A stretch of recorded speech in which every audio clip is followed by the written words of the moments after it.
Léon, j'entendrai, je verrai comme jamais.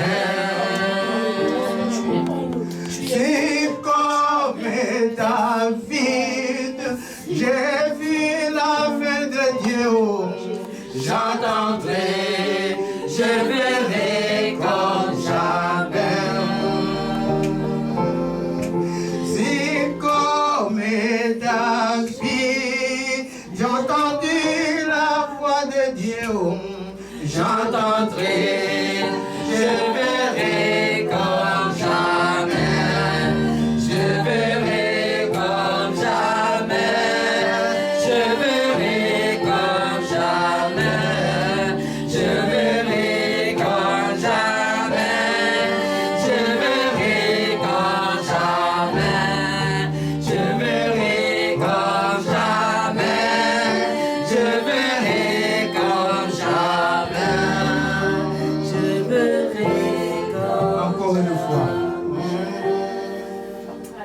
Si le Dieu des esprits, des prophètes me toucheront, j'entendrai, je verrai comme jamais. Nous la touchons mon Père, nous la touchons mon Saint-Esprit.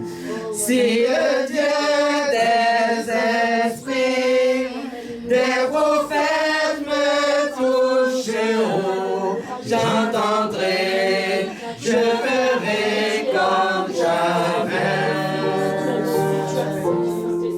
Si le Dieu des esprits, des prophètes me toucheront, j'entendrai, je verrai comme jamais. Je verrai comme jamais. Je verrai comme jamais. Je verrai comme jamais. Je verrai comme jamais. Je verrai comme jamais. Merveilleux Seigneur, applaudissons les dieux des esprits. Les dieux des esprits des prophètes. Dieu qui fait de nos bénédictions.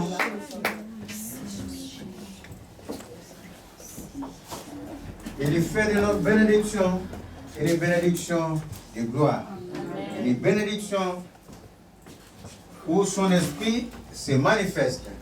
C'est ainsi que nous verrons dans le livre de 1 Samuel 1. Il y a cette femme, son mari a deux femmes. Alcana, je crois, s'appelait le mari. Ou la concubine plutôt. Alors Anne, son mari avait des femmes. Et Anne, qui était la femme des droits. La première femme du mari, l'autre n'était qu'une concubine. L'autre n'était que quelque chose qui va nuire à sa vie. Anne était stérile. Anne n'avait pas d'enfant. Il a permis qu'elle soit stérile pour une raison. Parce qu'il va faire de sa bénédiction un grand prophète. De faire de sa bénédiction, quand tu es béni, c'est pour la gloire de Dieu. Alors cette femme était rendue stérile par Dieu. Parce que la stérilité n'existait pas dans la maison de Dieu. Amen. Je suis en train de dire, vous enfanterez. Amen. Je suis en train de dire, les jeunes enfanteront. Amen. Et ceux qui sont mariés enfanteront. Amen. La stérilité n'existe pas. Quand Dieu permet, c'est pour une cause. Quand Dieu a permis cela dans la vie d'Anne, sa concubine qui avait là les enfants, elle qui n'était pas pour le Seigneur, parce que ces enfants ne sont pas devenus une bénédiction pour Dieu. Elle mortifiait Anne. C'est-à-dire, se moquer de Anne. À chaque fois, une fois dans l'année, on montait à Jérusalem pour prier Dieu dans les temples. Tous les peuples montaient une fois l'année, comme Moïse avait laissé. Et quand ils montaient, Anne n'avait pas d'enfant. Et quand les jours approchaient pour monter à Jérusalem, qu'est-ce que les maris faisaient? Les maris doublaient des présents à Anne. Toute l'année, les maris étaient présents pour Anne. jour, quand les jours s'approchaient pour monter au temple, il doublait encore les cadeaux pour Anne, parce qu'il sait que les autres concubines vont monter avec leurs enfants. Anne n'a pas d'enfants. C'est comme ça que ça s'est passé. Jusqu'au jour où Anne a pris une décision. Elle montait tous les jours. Elle priait tous les jours dans la maison de Dieu. Tous les jours, Anne était dans la présence de Dieu comme nous le faisons. Nuit après nuit. Jour après jour. Et le dimanche, nous sommes devant la présence de Dieu. Nous cherchons sa bénédiction, nous cherchons sa délivrance, nous cherchons que la main de Dieu soit avec nous. C'était Anne. Mais Anne, ce jour-là, va prendre une décision. Ce n'est plus les, comment on appelle, les habitudes quotidiennes. T'as beau établir les habitudes de prière matin, midi, soir, mais si c'est qu'une habitude, il n'y a pas Dieu dedans. Est-ce que vous comprenez?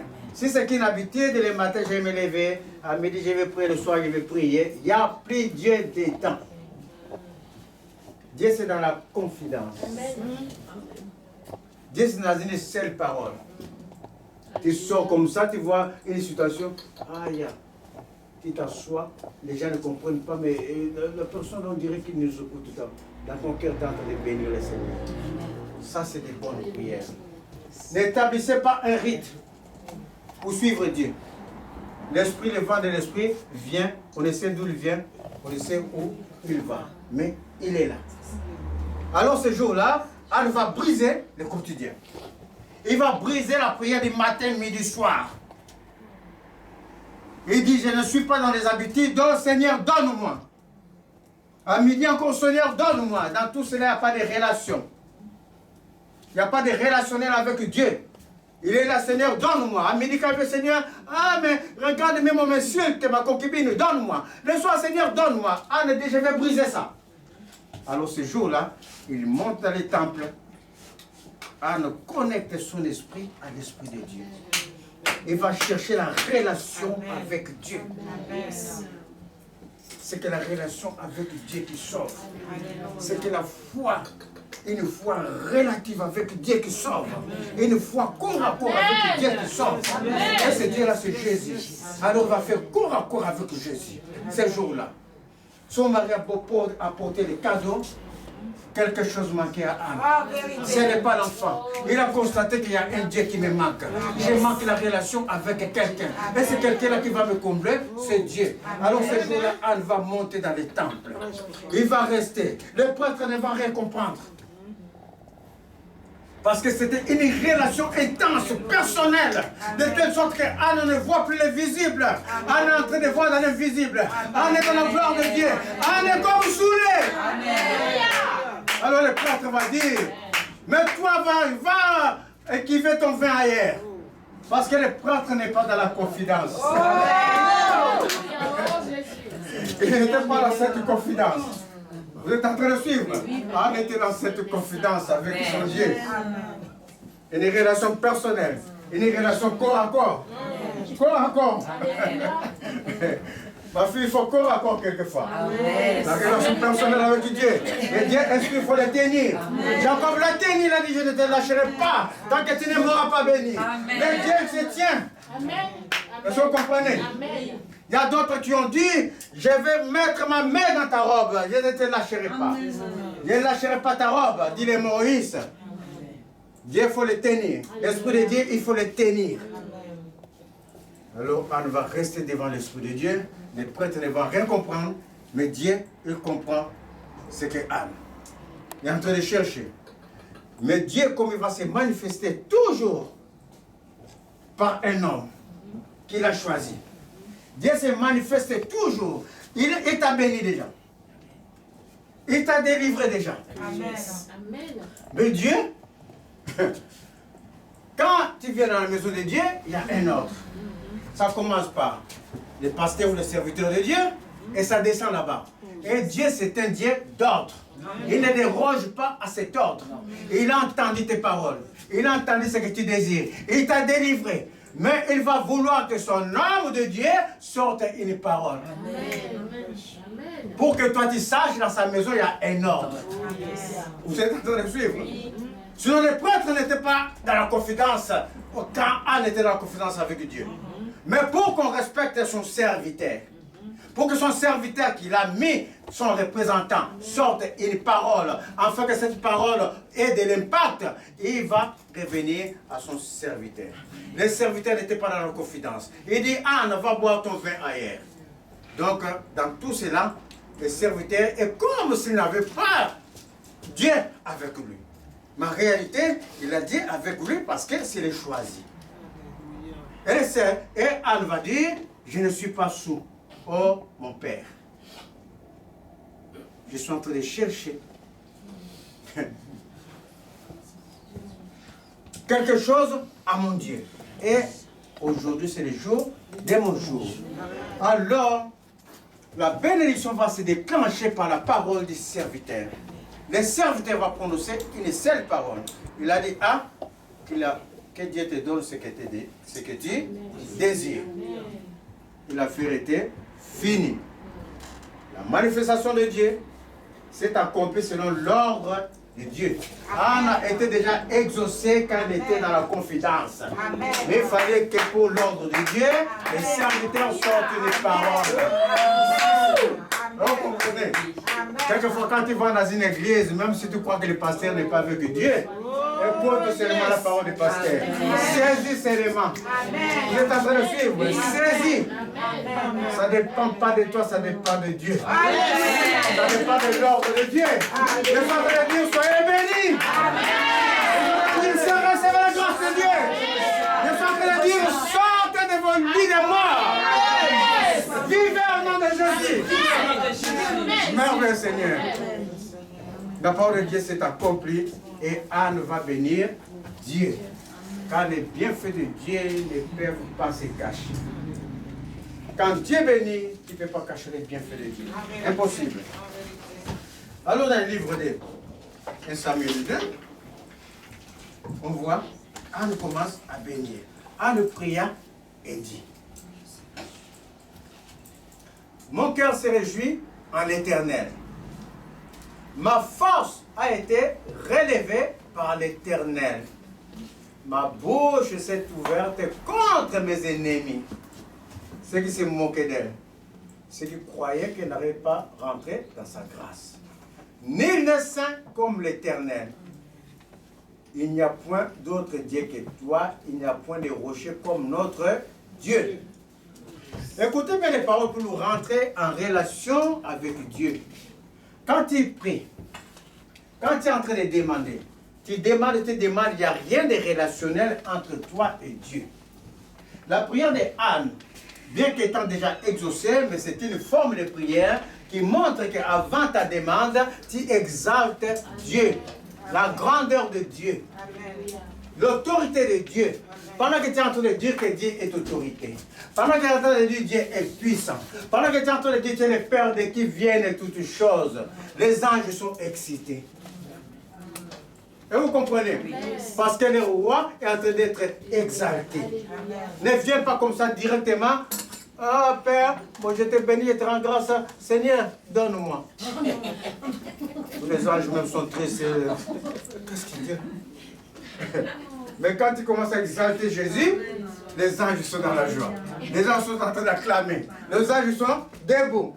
Alors Anne, étant bénie, commence à exalter tout simplement Dieu. Nul n'est saint comme l'Éternel.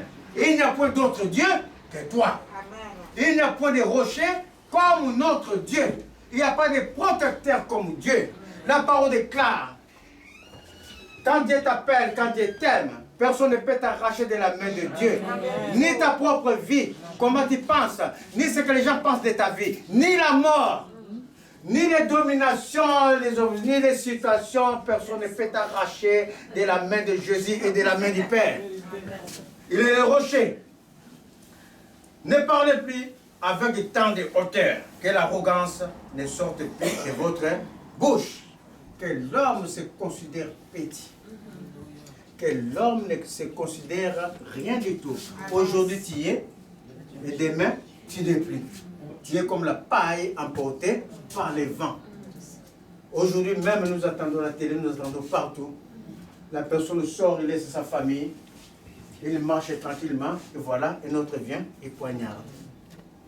Mais il y a que la bonté de Dieu qui subsiste à jamais pour ceux qui les craignent. Amen. Pour eux et leurs enfants. La bonté de Dieu. Parce que tu crains l'Éternel. Les mêmes messieurs, tu vas les croiser dans la rue, mais tu vas être insignifiant pour lui. Il va passer son chemin. Parce qu'en toi, il y a les 16 anges. En toi, quand tu marches, il y a le feu de Dieu. Parce que tu crains l'Éternel, il y a la main de Dieu qui te cache. Quelquefois, tu es invisible aux yeux des gens, aux yeux des méchants. Mais il faut craindre l'Éternel. Il faut craindre l'Éternel. Ce n'est pas que tu es invisible parce que tu as fait, parce que tu t'es maquillé, non, parce que tu as craint l'Éternel. Là, le puissant est brisé. Ah non, car le Dieu, l'arrogance, voilà. Car l'Éternel est un Dieu qui sait tout. Avant même que tu demandes. Ce que tu es en train de souffrir, Dieu le sait. Parce qu'il a placé déjà des choses devant toi. Il n'attend que ta marche pour que tu rentres. J'ai souvent donné l'exemple quand tu es sur l'autoroute. Parce que moi j'aime bien conduire l'autoroute quand on va vers ces pays-là, vers le sud. L'autoroute, 130. Une voiture devant toi. Toi tu es là derrière. Et je vais rentrer à la place là-bas où Mika est. Je dépasse comme ça, je suis à 150. Ah oui, je rentre à ma place. Déjà préparé. Tu viens comme ça. Lui il a 130, l'autre à 130. Mais il faut que je rentre là-bas. Le chemin Dieu m'a préparé. Je viens comme ça. 150, 150, 150, 150. Paf dedans. Alléluia. Tu es à ta place. Tu n'es pas à gauche, tu es à ta place à droite. Dieu a déjà préparé des places. C'est préparé d'avance. C'est préparé d'avance. Regardez bien le cinéma de tout, c'est merveilleux. Tu vas comme ça, gauche, à gauche, à gauche. Après, ma femme est en train de crier, mais c'est trop vite en même temps. Je rabat, je suis là. À droite. C'est la place préparée. Amen. Donc quand Dieu, il voit avant que tu demandes, il sait ce que tu vas demander parce qu'il voit ce que tu es en train de souffrir. Amen. Dieu n'est pas ignorant de la vie de ses enfants. Même ceux qui ne craignent pas Dieu, Dieu voit leur chemin. Leur chemin amène à la ruine. Dit la parole. Le Seigneur connaît leur chemin, ça amène à la ruine.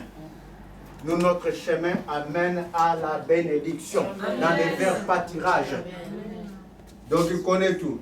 L'arc des puissants est brisé. Et les faibles ont la force pour sentir. La force de Dieu. Ceux qui étaient rassasiés, c'est loup. Est-ce que je suis dans le bon? Oui, je suis dans le bon. C'est loup pour du pain. Et ceux qui étaient affamés se reposent. Mais la stérile enfante 7 fois. Et celle qui avait beaucoup d'enfants est flétrie. Celle qui avait beaucoup d'enfants, celle qui se moquait d'elle était flétrie et elle va s'enfanter 7 fois. Anna, c'est la multiplication, la bénédiction. Parce que ce que tu as souffert, c'est que tu n'avais pas. Ce qui te contraint dans la vie, je vais donner un exemple simple. Quelqu'un, par exemple, c'est l'exemple notable que je vais vous donner, quelqu'un qui vient de notre pays. Il vient en France, il faut une situation administrative pour travailler. Et la situation administrative est bloquée. Mais pendant que c'est bloqué, la personne craint l'Éternel, le Seigneur voit. Le Seigneur va les multiplier. Et comment le Seigneur va les multiplier comme Anna? Quand le Seigneur va lui donner les papiers, il va ramasser la pluie de l'arrière-saison qu'il a raté quand il ne travaillait pas et de la nouvelle saison. Il aura la multiplication dans son travail et il ne va pas comprendre, il sera bien placé. C'est ça l'Éternel. Alors la bénédiction de Anne était multipliée. Anne a eu d'autres enfants parce que cet enfant de la bénédiction, Anne avait donné à l'Éternel. Alors, en retour, le Seigneur lui a donné d'autres enfants pour remplacer Samuel, le prophète. Donc, Et ceux qui étaient affamés se rapprochent, même la stérile enfante cette fois, et celle qui avait beaucoup d'enfants est flétrie. L'Éternel fait mourir et il fait vivre. Il fait descendre au séjour des morts et il en fait remonter. Le Seigneur permet quelquefois que tu meurs dans ta situation. Je ne suis pas en train de parler de mort physique. Si un corps ne meurt, ne pourrit, ne peut produire des fruits. La situation que tu attends, quelquefois, tu crois que c'est pas ça, c'est micro, que je vais bien parler pour que les gens m'entendent. Le Seigneur va vouloir que ces micros tombent par terre. Quelqu'un marche même dessus, ça se casse. Et quand le micro qui est tombé par terre va ressurgir, le Seigneur va surgir un poteau avec un micro plus grand. Vous êtes en train de suivre? Un corps doit d'abord tomber, mourir pour flétrir, pour repousser. Quelquefois, tu attends quelque chose dans ta situation. Toi, tu tiens des situations fermes, mais le Seigneur va faire te faire mourir dans cette situation. Quand tu vas comprendre la situation, donc, est morte. Alors, une nouvelle situation va surgir de ce que le Seigneur a prévu. Il fait mourir, il fait remonter. Dit Anne. Anne était morte. Elle n'avait pas d'enfant. Peut-être que la Bible ne nous dit pas tout, mais peut-être qu'Anne, dans sa beauté, était orgueilleuse. On ne sait pas. Peut-être proclamé dans tout Jérusalem, aux gens un mari, un bon mari. On ne sait pas. Mais tel que Dieu a voulu faire mourir Anne pour la relever. On ne connaît pas pour quelle situation. Ça, chacun de nous doit savoir la situation personnelle qui est attachée à lui. Est-ce que vous comprenez? C'est ça qui est l'histoire. L'Éternel fait mourir et fait vivre, dit Anne. S'il a constaté parce que c'était réel. Il fait descendre au séjour des morts et il en fait remonter. L'Éternel appauvrit et il enrichit. Il abaisse et il élève. De la poussière, il retire les pauvres. Du fumier, il relève l'indigent. Mes chers amis, merveilleux Seigneur, pour les faire asseoir avec les grands, et il leur donne en partage un trône de gloire. Les gens vont s'étonner. Amen. Les gens vont s'étonner de ce que tu seras, toi. Les gens vont s'étonner. Les gens vont s'étonner de la place que tu vas occuper. Les gens vont s'étonner de l'élévation de Dieu dans ta vie. Parce qu'ils croient que tu n'es pas méritant. Ils disent que tu ne mérites pas. Ils disent que tu n'as pas droit. Mais ils vont s'étonner, le Seigneur va te lever dans un trône de gloire. Alléluia. Amen. C'est ça qui est l'histoire. Il continue. De la poussière et ton de gloire. C'est à l'Éternel. Son corps à l'Éternel sont les colonnes de la terre. Donc il commence encore à élever l'Éternel. Et sur elle qu'il a posé les mondes. Il gardera les pas de ses bien-aimés. Mais les méchants seront réduits au silence. Car l'homme ne triomphera point par la force. Ni force, ni puissance, mais c'est par l'Esprit de Dieu.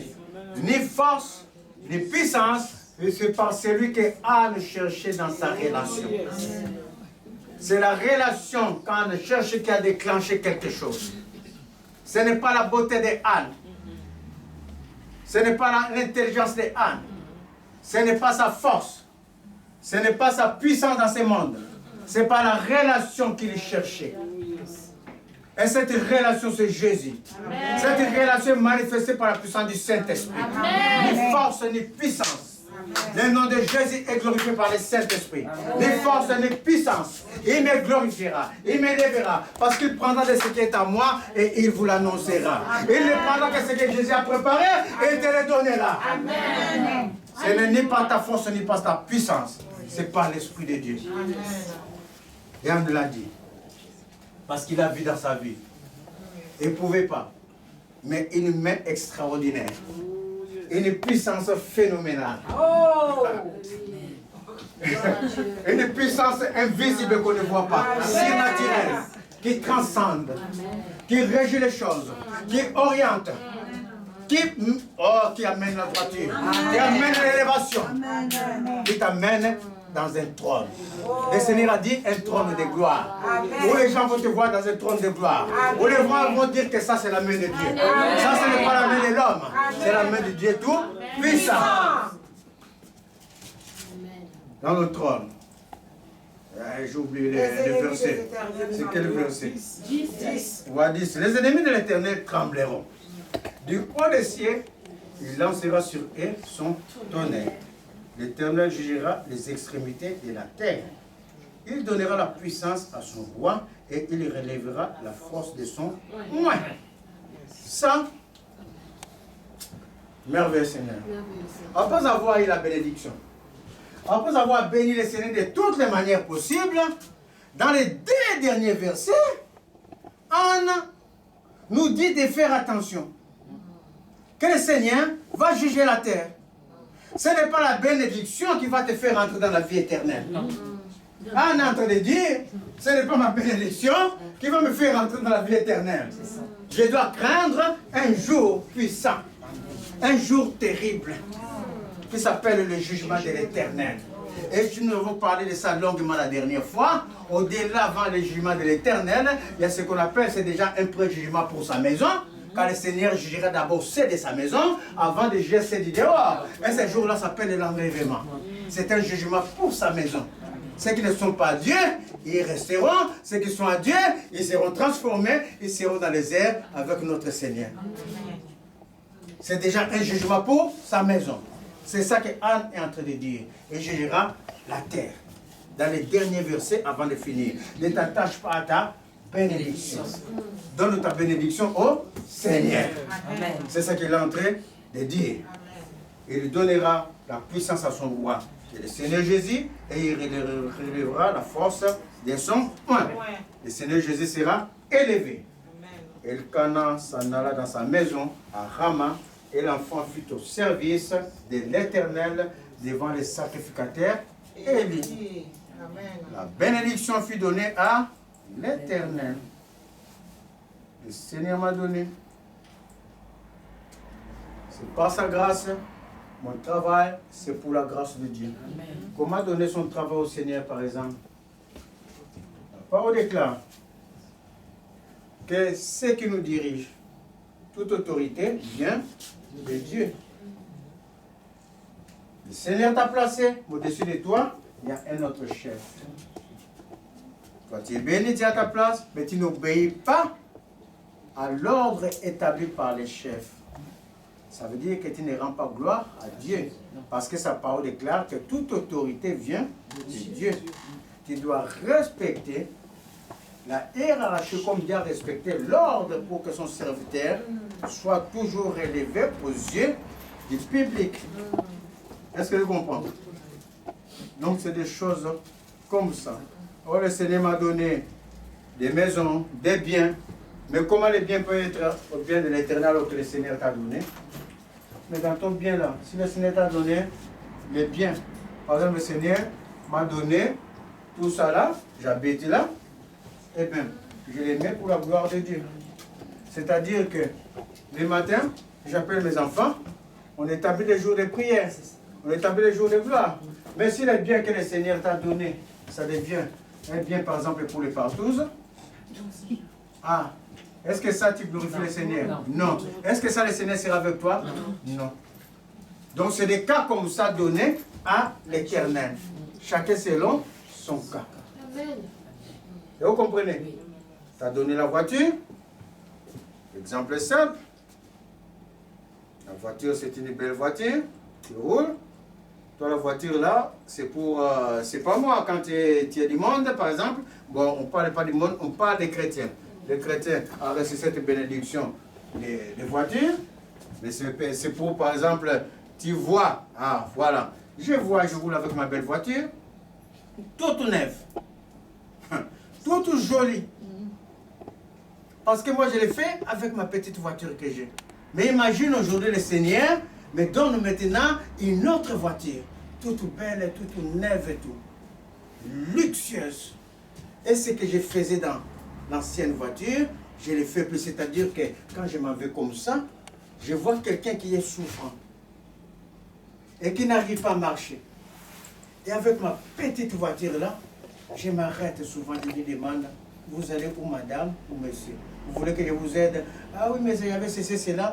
Et je le mets dans ma voiture, quelquefois je l'amène, je lui donne quelque chose, et je l'amène jusqu'à là où vous voulez partir. Maintenant j'ai une nouvelle voiture, comme la situation a changé, je me sens maintenant plus propre. Je dis que l'autre là était une vieille voiture, c'est pourquoi il montait. Et je ne fais plus ça. Est-ce que le Seigneur va être content de moi? Je ne donne plus gloire à Dieu. Et le Seigneur me peut fermer. Ah, donc toi tu faisais ça parce que tu étais. Ah, maintenant tu te considères plus que les autres. Le Seigneur va te montrer ni force ni puissance. Il va serrer. Comme Anne, on va bénir le Seigneur. Comme Anne, on avait dit, c'est le témoignage de l'Éternel. Comme Anne, les bienfaits de Dieu ne se cachent pas. Allez, nous passerons un à un, ceux qui ont le témoignage, on va témoigner pour l'Éternel. Soyez bénis. Amen. Merveilleux Seigneur. Merveilleux Seigneur.